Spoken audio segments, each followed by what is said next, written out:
All right, thank you. Please call the roll.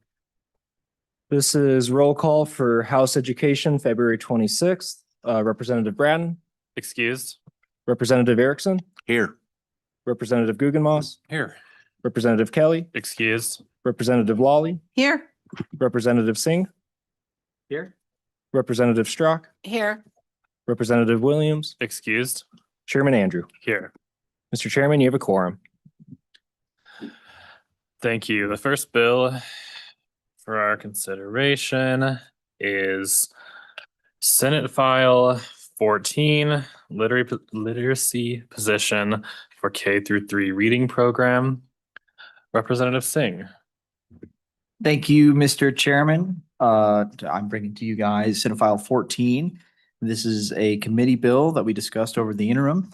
It appropriates $240,000 from the Public School Foundation program account to the Department of Education to employ one full-time employee position to assist school districts implementing the statute 21-3401 from July 1st, 2026 to June 31st of 2028.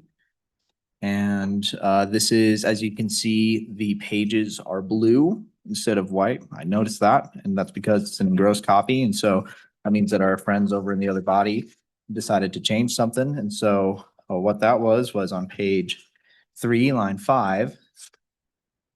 You can see it says that as a condition of this appropriation, not later than December 1st of 2026 and each October 1st thereafter, the change was made to delete what was previously October 1st and replace December 1st. And so that's the change that was made over in the Senate, Mr. Chairman.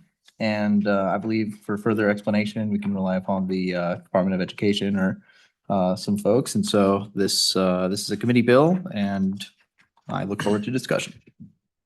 Are there any questions for Representative Singh? Seeing none, would the Department of Education like to testify on the bill?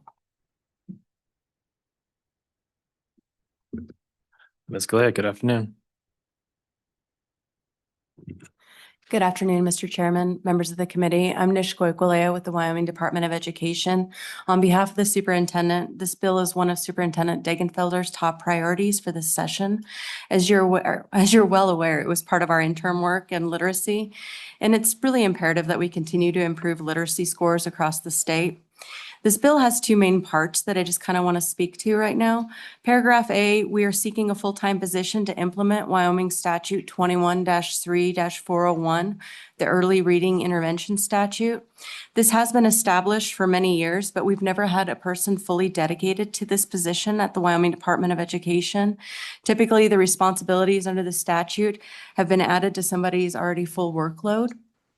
In paragraph B, this position would allow us to hire outside experts to assist with various responsibilities outlined in Wyoming Statute 21-3-401.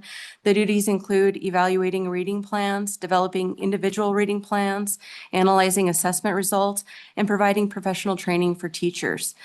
The budget for this position is half of what we appropriate for our state system of support program, which does operate with one full-time equivalent and supports the 900 series. However, the scope of the statewide system of support is broader than that we find in Wyoming Statute 21-3-401, which is why we reduced the budget by half. One other note that came up on the other side, it's important that this position was originally included in Senate File 59 under the K-12 Language and Literacy Program. However, you all, as part of the Joint Education Interim Committee, determined that it was crucial to separate this and to create a standalone position so that if Senate File 59 doesn't pass, we will still have a dedicated person to meet the needs for this statute. And I'll stand for any questions. Thank you. Representative Lawley. Thank you, Mr. Chairman. Thank you for being here, Nish. Appreciate your testimony. Am I correct that we're the only state in the union that does not have a reading specialist? Mr. Chairman, Representative Lawley, that's correct. Okay. Further questions? Seeing none, thank you. We'll now open this up to public testimony. Is there anyone in the room who would like to speak to this bill?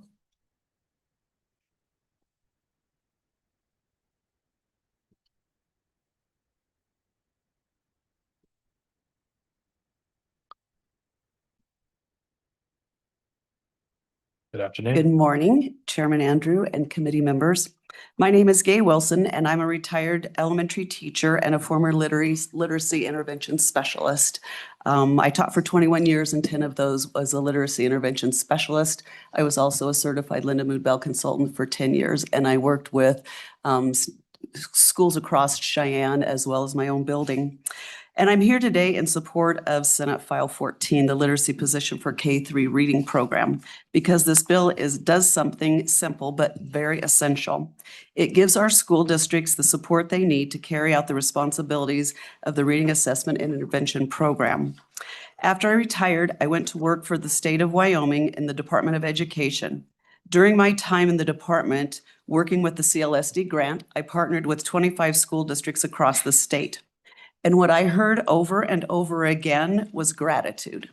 It was gratitude that someone at the state level could answer their questions, return their calls quickly, and help them navigate requirements that they were trying to meet in good faith.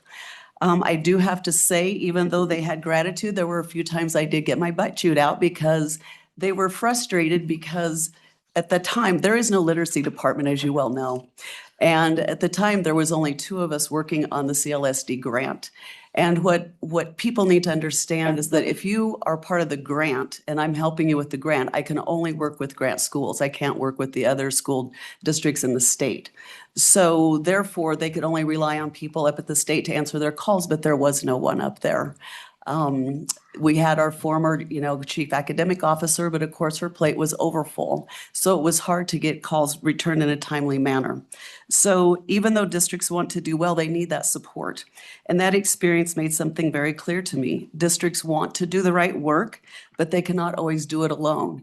And we can only support schools that were on the grant with professional development, but you can support the other schools. So that's why this position is really important, so that we can help schools across the state. Wyoming, as you had mentioned, Chairman Andrew, Representative Lawley, Wyoming is the only state in the nation that does not have a dedicated literacy department. We do have an awesome lady, Claudia Ladd, Dr. Claudia Ladd, that is in charge of the literacy right now under the new position. But again, it's too much for one person to address the entire state, answer all their calls, answer their emails, help do professional development. So this position is key to be able to do that, as well as to hire consultants that can help with all of those duties as well. This bill allows the Department of Education to hire that one more full-time position and focus on helping those districts. And the contracting is really important too. So I'm hoping that you'll support the bill in its entirety. And if we want better literacy outcomes, if we want stronger implementation, and most importantly, if we want equity across the state for school districts as well as for our students, then we must provide the support and structure to make that possible. And Senate File 14 does all of that. So if you will please, I respect that you and encourage you to vote for this bill. Thank you, and I stand for any questions. Thank you. Are there any questions? Seeing none, thank you. Thank you. Anyone else in the room? Nobody? Is Sarah Bieber online? She should be online here in just a second.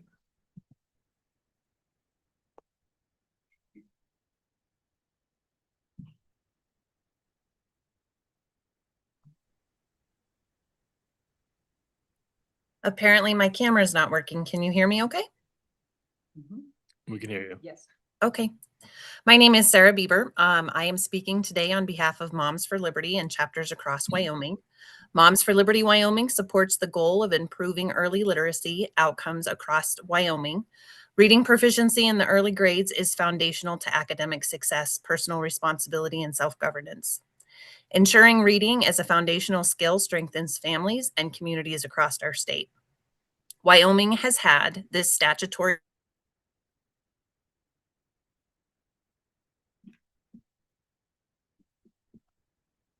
We can no longer hear you if you can hear us. I think we've lost her, unfortunately. All right, we will close public testimony then. district-wide reading, screening, and intervention in the primary grades. For more than 20 years, districts have implemented these requirements at the local level. They've hired reading specialists, selected curriculum, managed intervention models, and have been responsible for screening and reporting. This work has historically been carried out under the Wyoming's model of local control using block grant and local tax dollars. SF 14 does not create a new literacy framework. Instead, it funds a new full-time position within the Department of Education and authorizes additional contractual services to assist districts in implementing 21-3-401. Because districts are already funding literacy personnel and carrying out these responsibilities, it's important to identify what specific implementation gap this new state-level position is intended to address. Without a clearly defined deficiency, this proposal risks creating a duplicative layer of administration. Taxpayers supporting both district-level literacy staff and new centralized state positions performing overlapping functions. If the legislature determines that the state-level role is necessary, we suggest some safeguards. Clearly define the specific implementation problem this position is intended to solve, along with measurable outcomes and a time frame for which those outcomes are expected to be achieved. Establishing measurable position-specific performance benchmarks tied directly to improved student literacy outcomes or documented district support improvements. Requiring regular reporting to the legislature, or providing a sunset or limited term authorization, so the position can be authorized only if it demonstrates measurable effectiveness within defined periods. Strong literacy instruction matters. At this time, permanent growth in state bureaucracy should follow clearly identified needs, definable accountability, and demonstrated results. You're using taxpayer dollars on both ends at the local level and at the state level. We need to clearly define what this position is doing, what gap it is, and are we truly saying that for 20 years, the school districts have struggled this much and we've allowed it to just continue? I find that hard to believe. If you decide to push this forward, I would recommend amendments to bring this role into a better focus. The purpose of the position, establishing measurable indicators or time limits. Stand for any questions. Thank you. Are there any questions? Seeing none, thank you for your testimony. We will now close public testimony. Committee, what is your pleasure? Moved by Representative Lawley, seconded by Representative Singh. Is there any discussion? Representative Lawley. Thank you, Mr. Chairman. I am going to be on and for this bill, and I just wanted to kind of respond to some of the comments that related to where we are in a process of our interim, where we worked on this and a literacy bill that is still over in the Senate, but we should get soon. And so it brings into context what's happening here. So it's coming. It's not a surprise. We worked on it all interim, and this is just the order in which we've received them. So I think it will respond to a lot of questions of what and why, what's new that would require such a position. And some of the things about focus, I think, is a part of rulemaking by the department. That's their sphere of, the position and refining what it does, partly based on the passage of the literacy bill. Again, just wanted to explain that a little bit. Thank you. Further discussion? Question having been called. Please call the roll. This is a roll call vote for Senate File 14 as engrossed. Representative Braden. Aye. Representative Erickson. Aye. Representative Guggenmoss. Aye. Representative Kelly. Excused. Representative Lawley.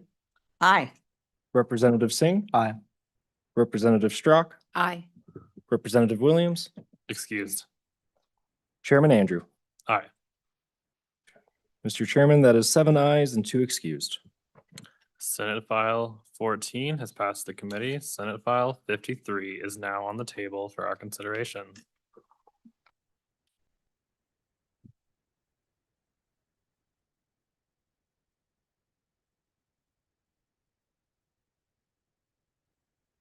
Senator Crum. Good afternoon, Mr. Chairman and committee. Good afternoon. Senate File 53 is about keeping amateurism in high school athletics. And that's really the bill. I walked through it here a little bit, but I want to go through kind of the premise. We've all heard about NIL in college sports and in my opinion, and maybe many of yours, how it's kind of wrecked the college sports scene. And there's not a lot we can do about that from the state of Wyoming, but we can do something about it at the high school level. There's been several conversations with the High School Activities Association about should they or should they not allow NIL in our high school athletics in Wyoming. The original premise, if we go back several years with NIL, was basically these universities are making so much money, shouldn't the players share in that money? And we can debate that, but that was the premise behind it. If we try to take that original premise and bring it to high school athletics, Wyoming high schools are making so much money on athletics that they ought to share that with high school athletics. I don't think that's probably a true statement after our conversations this past couple of weeks about education and the cost of education and the cost of things. It's really probably the other way around, that the high schools in the state and are paying and losing money actually in high school athletics. But the reason they're doing that because athletics builds character and drive and discipline and the ability to get up when you get knocked down and to work as a team. It's providing all those type of character traits is why they're willing to do it. And it rounds out the high school education, but there's certainly not schools in the state making tons of money off of it. So the premise underlying about athletics, you know, making so much money we ought to share with the players really doesn't hold in high schools. And so that's the number one thing. And this bill really tries to get ahead of that. It certainly limits a player from making any money in that sport, you know, on a high school sport. What this bill doesn't address is things like high school rodeo where, you know, there's pay for travel. That's outside of the High School Activities Association. So sports outside of the High School Activities Association are not addressed in this bill, or they, you know, they're not affected in any way by this bill. The other thing, it leaves the High School Activities Association really in charge. It allows for, like they do now, pay for travel of the athlete, pay for trophies, pay for food for the athlete, pay for lodging of the athlete, pay for uniforms, those type of things. So it doesn't take any of that away. It also allows, if the athlete receives instruction in that sport, they can get reimbursed like they do now for, you know, that instruction. They go to a camp, you know, say at our great university over in Laramie, that they could get reimbursed, and, you know, that camp could get paid for. So it doesn't in any way limit that. It also gives the High School Activities Association, if things change down the road on, maybe instead of buying a hamburger that they, you know, down the road, maybe it becomes customary to buy a chicken fried steak dinner versus a hamburger. It certainly allows the high schools to change over time. It's really not eliminating it. It just puts the High School Activities Association in charge of what actually can and cannot get paid for. It certainly doesn't limit the athlete from going to camps or getting reimbursed for camps or getting subsidized to do for instruction outside of the school.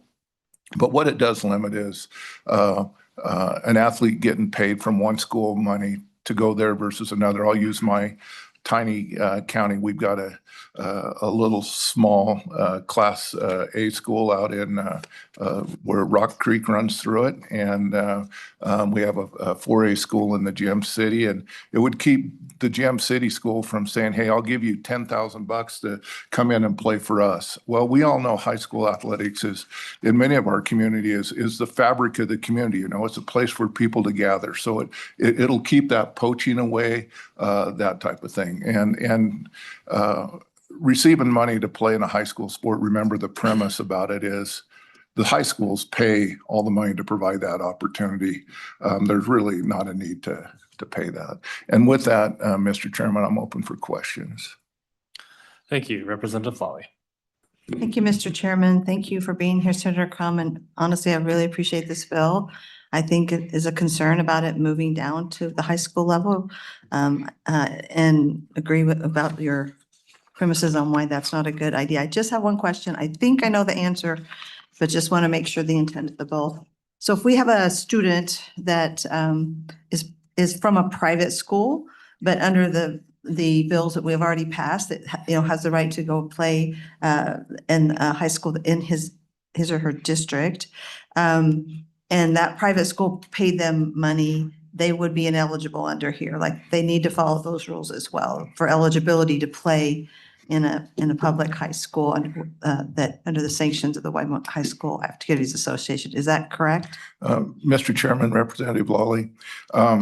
So yes and no. So if the school paid them, let's say, for travel to get from that private school to the school that provided the sport, under this bill, they'd be allowed to receive that compensation to get there, and participate under this bill. If that school paid them, I'm just going to use the $10,000 again. I'm going to give you $10,000 on top of all expenses to go play for that school. If it's a sanctioned Wyoming High School Activities Association sport, then no, they would not be allowed to receive the 10 grand. They could certainly receive the reimbursement to get to the place to participate. Great, thank you. That's my understanding as well. But it's kind of important because of the school that would be paying the money isn't under that jurisdiction, but the player is the way I read the bill. So they would have to comply with the latter situation. Mr. Chairman, Representative Lawley, that's correct. They couldn't receive, because they're participating in a Wyoming High School Activities Association sport, they could not receive that additional compensation. They certainly receive reimbursement for expenses. Thank you. Are there any further questions? See none. I have one question. I know I'm a co-sponsor on this bill, but we talked about this a little bit at the beginning. I don't think I have this concern anymore, but would anything in this bill prevent, for example, a student making money from TikTok or other social media on a private account, them posting, videos of themselves participating in sports? Would it matter if, perhaps they were doing something? Would it matter or not if the videos were from a sanctioned activity as specified in the bill, or just would it have to be completely outside of that, or does it not matter because it's not the school paying them? Mr. Chairman, thanks for that question. So the way this bill is written, they could certainly earn money outside of the high school scene. They could, all the way from working at a gas station to posting TikTok things. If they would take, though, their high school, if it's direct school thing, then this bill would prohibit that because they can't get received for participating directly in that. Now, if they're playing out on a playground, let's say a basketball player, and they're showing how they can dunk a basketball, that's not participating in a high school sport.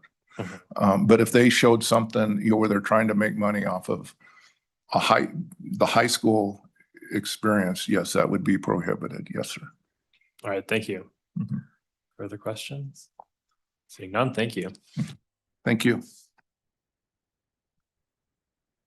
The Department of Education like to comment on the bill? No. Any other? No. All right, I'll open up to public testimony. No online.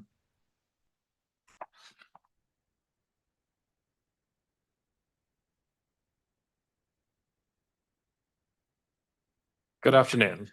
Good afternoon, Mr. Chairman. Boyd Brown. I'm the Executive Director of the Wyoming Association of School Administrators.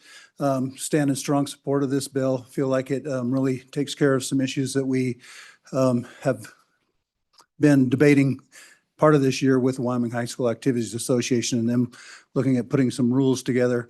Really believe that this gives proper guidance to them and gives proper guidance to our schools and limits that opportunity for people to try to recruit and do some things that probably shouldn't happen in activities. And I've got to say that I'm a little disappointed that they put the NIL into college sports after I got finished. So not that I probably would have earned any money anyway, but just a little disappointed in that.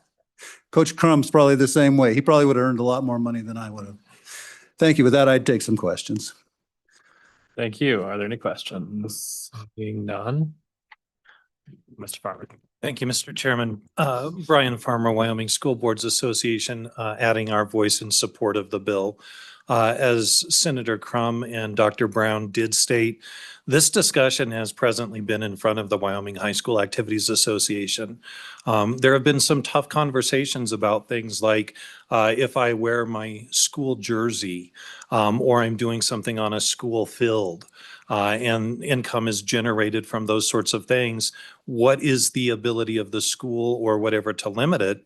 And those kinds of discussions get confused with NIL and the degree to which all of that can be complicated. So this really helps the High School Activities Association to move forward with their discussions around, what is proper for students and student athletes, and to move forward. This legislation really helps clarify things. It says where Wyoming stands with regard to this and is, I think, true to where we have been and where I think is a Wyoming value. With that, we support the bill. Thank you. Are there any questions for either of them? All right. Thank you. Is there further public testimony in the room? Seeing none and none online, we will close public testimony. Committee, what is your pleasure? Moved by, not everyone, Representative Lawley, seconded by Representative Strzok.